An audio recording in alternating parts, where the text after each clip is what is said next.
আমার একটা ধারণা যে এই সৌপুর উদ্মান এই দুইটা গ্রামের থেকে আমরা কিন্তু আবার রবিকুল ইসলামকে হারাইছি। সৌপুর উদ্মানী মানুষই এখানে উপস্থিত।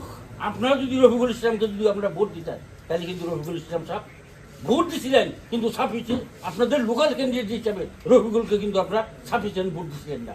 কিন্তু আমাদের আজিজ পত্রিকানি শরীয়তপুর থেকে যথেষ্ট সংখ্যক রফিকুল ইসলাম সাহেব ভোট পাইছে। এবারও কংগ্রেসের ক্যান্ডিডেট রিঙ্কু আমাদের আইজপুর গ্রামে হলেও আমাদের আইজ পত্রিকার শরীয়তপুর থেকে যথেষ্ট সংখ্যক ভোট রফিকুল ইসলাম পাইব।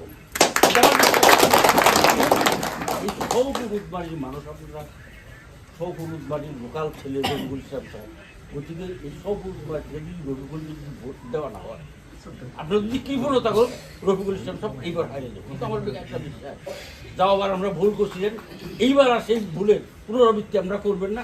রফিকুল ইসলাম সাহেবকে আপনারা নিশ্চিতভাবে ভোট দেবেন। এই আওয়াজটা আমি ইতিমধ্যে কর্মপুর ঘাটে বসছিলাম, বামুনটাতে বসছিলাম, বিভিন্ন জায়গায় এই আওয়াজটা হচ্ছে যেটা না রফিকুল ইসলামকে এবার আমরা আমাদের চিন্তা রাখবো।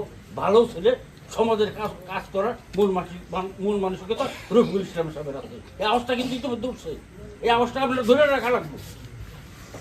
আর এখানে আপনার খন্দকার টাকি সম্পর্কে সব বলে দেবো।